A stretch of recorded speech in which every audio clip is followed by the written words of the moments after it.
Hello, cats and kittens. Mama Cat Gamer here with a quick recap on the Producer Live Letter 90 notes that came out yesterday.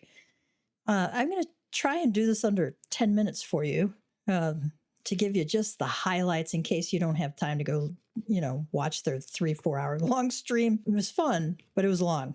All right. I got my handy timer here.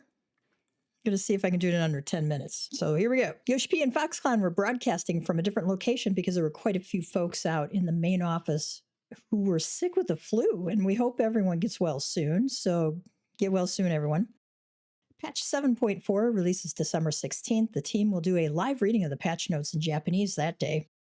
Savage versions come out on January 6th. That gives staff and players some time to enjoy the holidays and spend extra time with family and friends. Also gives us an extra week to craft some more items to upgrade our gear. We saw the newest trailer for the patch. I'll link it in the description below. It looks really awesome. There were some fun reveals in the trailer itself, and the discussion following had some fantastic choral music. I'm a big choral music geek. Great views of the MSQ. It features Cryo quite a bit. I know a lot of us were hoping to see more of her because it felt like her story was a little underdone in the main story. The new dungeon Mistwake has a Victorian feel to it. Didn't see a lot of it, although at one point we see an airship and Yoshi quipped, "There's always that thought that when the main character flies in some sort of vehicle, it crashes. Let's hope that doesn't happen here." Hint, hint. The normal raid snippets were bright, colorful. They had some fun-looking bosses and mechanics, and the music went hard. You'll find out why in a little bit. The Hell on Rails boss from the trial looks like Thomas the Nightmare Engine. The extreme version will even have a memory game with disappearing containers, according to Yoshi P. Some of the mechanics look on it look really brutal and look like you're going to have really tight positioning. So that should be entertaining. The next Unreal will be Tsukuyomi's Pain. There was some talk about adjusting how totems work, but the team is still debating on how best to handle those. New tomestones will be tomestones of mnemonics. There will be new craftable gear. They went hard on the cute kind of girly kind of weapons and outfits in pinks and purples, lots of ruffles. There's a heart theme worked into every weapon somewhere. I'm not a fan of pink myself, but that Reaper's Scythe blade looks gorgeous. It's a really intricate detail. It's just really pretty. If I can change the color on it, that might be my glam weapon for a while. They talked about the glamour changes again, noting you'll be able to wear any job or level restricted items except the level 1 gear at any time. There's no level or job restrictions anymore. Weapons are the exception because of the animation limitations. So you can't glam a scythe with an arcanist book glam, for instance. You can only glam scythe weapons with scythe skins and, bows with other bows, that kind of thing. Some job exclusive gear, starting gear, and fashion gear other than level 1 can be converted to outfit glamours, which take up a lot less space in your armoire and your glamour dresser. Important, you don't need to have every single piece of the outfit anymore to make an outfit glamour. That way you don't have to buy, say, a pair of shoes that you'll never wear just to be able to make an outfit glamour out of it. We'll also get new minions, emotes, mounts, crafted recipes, and so on. For the Gold Saucer games, there was a quick view of the Air Force One. Got to see you flying in, attacking the Kraken in the CL device. Should be fun. We got a very brief film noir black and white version of Hildebrand on a motorcycle doing the skidding stop into the camera frame. I expect lots of fun and shenanigans there. Yoshi P touched very briefly on the next cosmic exploration planet Oasis. That comes out in 7.41.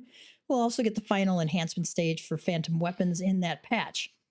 Occult Crescent job updates. They're adding 3 more jobs and some accessories. Duty support will be added for Zemail Darkhold and Orm Vale. I'm going to be taking bets on how many ads that MCC Tank pulls in that first room in Orm Vale unless they rework that. The devs confirmed there will be 2 difficulties for Fork Towers. They also talked about the changes to variant dungeons and the requirements for the variant advance and criterion, which increase in difficulty. Guys, variant advance criterion. The new variant dungeon called Merchant's Tale. Kind of sends you into the storybook for the different pathways. That'll be coming out in patch 7.45 in early 2026. Details on that will be found on the 7.4, the special site that they have up for the Into the Mist. Big news.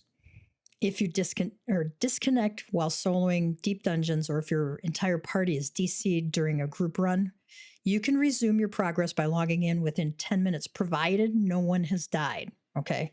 It will count as a wipe if you or a party member die in that brief time your character remains online after the disconnect. But if you don't disconnect, you won't wipe, which is really nice because the DDoS attacks have been a problem lately, and the team specifically said they're doing it because of that. There's a new Frontline map campaign called Worqor Chireth. Looks intriguing. Yoshi showed us some video of him capturing points. It's a 72-man kill / flag mode style. Weather will bring added effects in the way of buffs and debuffs, and it'll give wolf and eagle gear replicas for rewards. UI changes. There will be 2 new color options for the menu: clear green and clear white. The white is a little bright to me. Also, there will be a command panel that gives extra hotbar slots for infrequently used items. That action to open the command panel can be slotted into a hotbar. So basically, you're slotting 100 slots into one slot. The action to open that command panel is what can be slotted. The command panel itself will have 4 tabs with 25 slots each. It's controller-friendly by design, can be used for infrequent actions, emotes, mounts, macros, minions, etc. One big change, very exciting for raiders, is the new strategy board. It's an in-game raid planner. It has presets, markers, text, roles, live. You can do live screen share for editing. They showed this a lot. The elements can be resized to match as closely as possible the size in-game. Really, really cool. This can be shared in a variety of ways. You'll have party menu access. You'll have share codes. I think they were talking about doing QR codes for some of these, but you'll be able to share your specific raid planner widely with lots of people. I still expect that there will be certain preset plans that will be used by the community. I imagine Hector will be still a big favorite among a lot of folks. So it'll be fun to see what that team does with the raid planner. Yoshi P showed us some of the Arcadion Heavyweight Tier M2 fight. The Surfer Bros, red hot and deep blue. The mechanics look hilarious. They got tidal waves. These guys are riding surfboards. This is just going all over the place. They have cybernetic gear for glam in black, white, yellow, and blues mainly. That's great if you're red-green colorblind. The music was described by them as absolute banger and is called Everything Burns. We learned it was collaboration with Soken, and Soken actually came into the stream at this point. We found out he and Jason Charles Miller, Caleb Shomo from Beartooth, and Tom Morello from Rage Against the Machine collaborated on that. Tom learned Soken was a huge Rage Against the Machine fan and sent Soken a track.